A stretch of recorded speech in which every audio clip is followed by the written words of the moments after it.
What's going on, guys, and welcome back to another episode of the German Bear Podcast. And today we got some massive trade news about the Chicago Bears organization. The Chicago Bears are trading away All-Pro linebacker Roquan Smith to the Baltimore Ravens in exchange for a second and fifth round pick in 2023, as well as a player.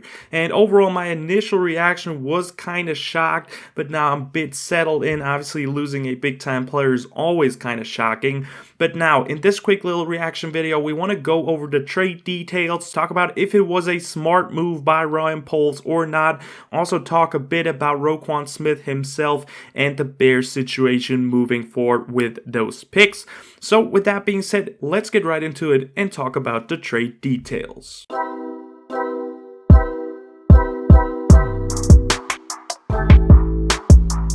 And like I said, the Chicago Bears are trading away Roquan Smith in exchange for a second and fifth round pick in 2023, as well as linebacker A.J. Klein, veteran, now 31 years old. And first of all, I want to grade this trade real quick. I think overall it's a B- for me. Yes, on the one hand, you're losing a big piece to your defense, who has been a consistent player but struggled this year in some games.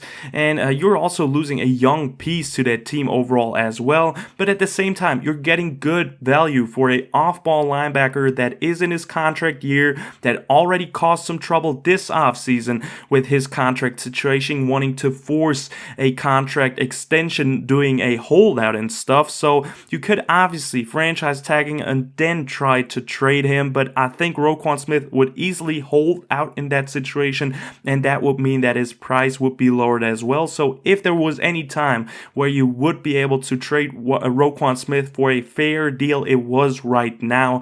And Ryan Poles did the right thing, trading him, pulling the trigger, and getting him off the team. And also, second round pick is a really good compensation, like I said, for an off-ball linebacker. Those are more valued like running backs, safeties, tight ends, those positions that haven't reached the status of those premier positions, edge rusher, quarterback in the league yet. That might still happen, but at the moment that's not the case. So you're getting some good value for a young player that hasn't really been shown that he wants to be on the team. Honestly, obviously, he always said it in the press conference, but all those things in the offseason, it seemed like the regime and him were not coming along. So overall, like I said, I want to grade this as a B- overall, and I really love what the Bears got in the draft compensation as well as in A.J. Klein.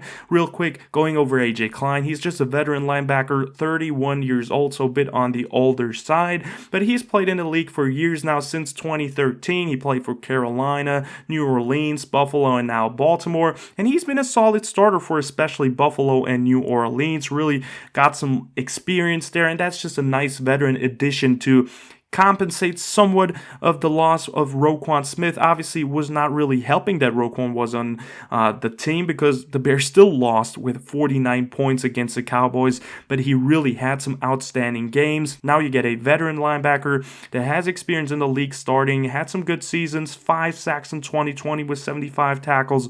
It's definitely probably his best season, only 2 years ago now. So I think he's an okay player. I like it that he was included into this deal. I think it's only a 1-year deal, so he will be gone after the year nonetheless, but you get at least a body that can step in now, a veteran that can play for the rest of the year and get us through that misery of a season. I think it will be even worse now with losing such a big time player, but like I said, I like that he was included into the deal. And then talking about the second and fifth round pick, I think it's super important that Ryan Poles sticks to his plan. His long-term plan is to build this team through the draft, and he does the right things to get this done for this team. Acquires another second and fifth round pick. Absolutely love it. Talking about the fifth round pick, first of all, he really hit some home run balls this year with Braxton Jones and Dominique Robinson, some two players that are starting at the moment, athletic upside players that develop nicely throughout the season so far. Obviously, Dom Rob having a tough time right now just to replace all-pro linebacker Robert Quinn, but at the same time, he's doing a really good job, and then Braxton Jones doing a very good job as well, holding up against some good edge rushers in the league as well at left tackle, even though he has his own struggles, but that was expected from a first-year starter at that position. So you can hit some fifth-round picks picks, definitely Ryan Poles already showed it that we can trust him in these situations, so love that. And then obviously the second round pick, which is super important for future success as well. Over the last couple of years, so many great, for example, wide receivers went out of the draft. Chase Claypool, Juju Smith-Schuster, he was a second round pick as well last year. George Pickens, Christian Watson, Sky Moore. You have some quality players that you can plug in and they play right away and they succeed in this league. Also, Michael Pittman Jr. is a big time playmaker for the Colts. Their wide receiver one, they got him in the second round. So you can take shots at those talented wide receivers that come out of the draft. The draft is getting stronger each and every season. So many good wide receivers are coming out of there, and they will fall, unfortunately, to the second round. Bad for them. Great for teams like the Bears that are trying to build something big here in Chicago. And I think it also makes sense for the Bears from a philosophy standpoint, because you're trying to build a good offense here. Yes, the defense is kind of having a comeback this year in the NFL, but overall, the NFL is trending to a very offense-heavy league, and we never had a truly great, amazing offense here in Chicago that had some continuity in it.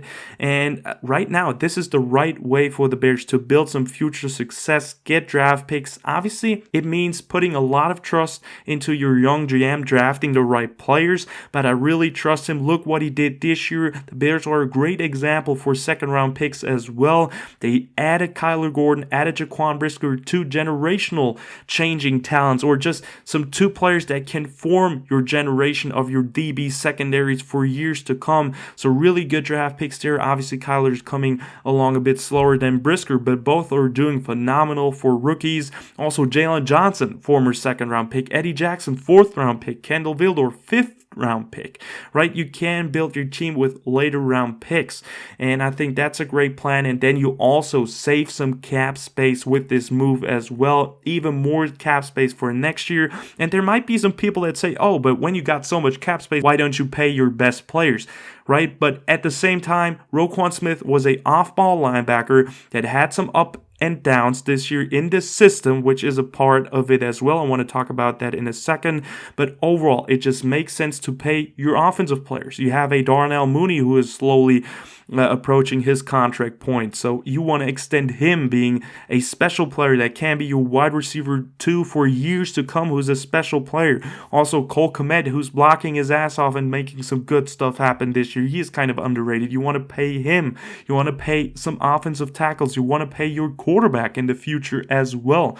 And then on defense, Jalen Johnson, he's a player you want to look at. So you have lots of positions still to fill and some really good players that you want to extend in the future as well. And you don't want to throw, by reports, Roquan Smith wanted over $20 million per year. That's a big oof as well, because you're not paying your off-ball linebacker who struggles at the moment and seems to be not really comfortable in that system over $20 million per year. That's also a big part of this deal. So you're saving money, you're getting good draft picks, you're losing a young player who was amazing for you, but at the same time, you're focusing on your plan, which is building your team through the draft. So this now brings me to the Bears roster at the moment, and obviously at the linebacker position, it is kind of thin. The leader now will be Nicholas Morrow, who already played the Mike position. Joe Thomas will be in there as well. He will now have an increased role. Like I said, AJ Klein, who they just traded for in the Roquan Smith trade deal, he will be active as well. And then you will just have some young studs in Jack Sanborn and Sterling Weatherford, two UDFAs from this year's draft who could contribute right away. It's a great chance for them. You can see what you have in them, if you want to extend them in the future or not. And Jack Sanborn and Weatherford are looking like absolute steals. Great special teamers. They get some snaps at the moment as well, especially Jack Sanborn, who had an unbelievable preseason. So I'm happy for those guys that they get a chance. But the rest of the season, guys, will be tough. Let me tell you, man, we lose our all-pro linebacker still. Even though he did not play great against the Cowboys, it doesn't matter. But man, that's a big piece that you're losing still. So the rest of the year will probably be even tougher now to watch for Bears fans, especially on the defensive side of the football. But the more fun we will have with the offensive side of the ball. I promise you guys, the Bears looked so good the last couple of weeks. I think they're really trending upwards, so love that. But overall, like I said, Good trade by Ryan Poles, and I think the future for the Bears is even more set now with more draft picks that we just acquired. And overall, I lastly want to talk about the man himself as well. Roquan Smith, man, still only 25 years old, now has a shot at competing at least for the playoffs. They for sure are making the playoffs. I believe in them. Ravens is a good and well-run organization. He will have his fun there. Great defense that likes to blitz. He will have some nice packages in there as well. And I think he will play a great season. And hopefully he will have a successful career. Always been a A+ player for us. Took all his heart onto the football field for the Chicago Bears football. Definitely a great linebacker. Probably the best linebacker I've witnessed myself with the Bears. I haven't watched the Urlacher days. I was too young for that. But man, he has been one heck of a player flying on the field for the Chicago Bears since 2018. And now he's no longer part of the team. But hopefully he gets a shot at a Super Bowl ring, even though people are laughing at the Ravens with always having a playoff out within the first 2 rounds. But man, I believe in Roquan Smith. I still think he's a great player. He just also didn't fit the system. He was tried at the weak side linebacker position, which is a super important one to Matt Eberflus and Alan Williams' defense. And they probably said, man, he's not really fitting in there, or he's not worth over $20 million a year. He's not playing on that level in our system. So it just makes sense for Ryan Poles to overall pull off this trade. And overall, I'm happy that we got this draft compensation. At the same point, I'm kind of sad because Roquan Smith has been one of my favorite players for the last years now. He has been one heck of a player, just balling out on the field and just having so much heart playing football. It was truly remarkable, and I wish him best of luck in the future. But also, the future of the Bears is looking brighter and brighter. If there's any more trade rumors coming in, I will definitely keep you updated, guys. But as of right now, Roquan Smith is the only deal that went through. I don't want to see Tevin Jenkins being traded, but we never know what happens next with Ryan Poles, King Poles, what he pulls off. He's truly just a G, man. I love what he's doing, but yeah. Good plan. He sticks to it. Love the move by Ryan Poles. But obviously, like I said, it hurts to see a big-time player go. And with that being said, definitely let me know in the comments down below what you think of this trade by the Chicago Bears. Do you like it? Do you love it? What do you think of the draft compensation? And also leave me down in the comments below your trade. Great for this one. And with that being said, thank you guys for tuning in. I hope you've enjoyed it. Definitely like and subscribe to the channel if you liked the video. Check out Instagram and Twitter if you want to as well. And as always, guys, bear down.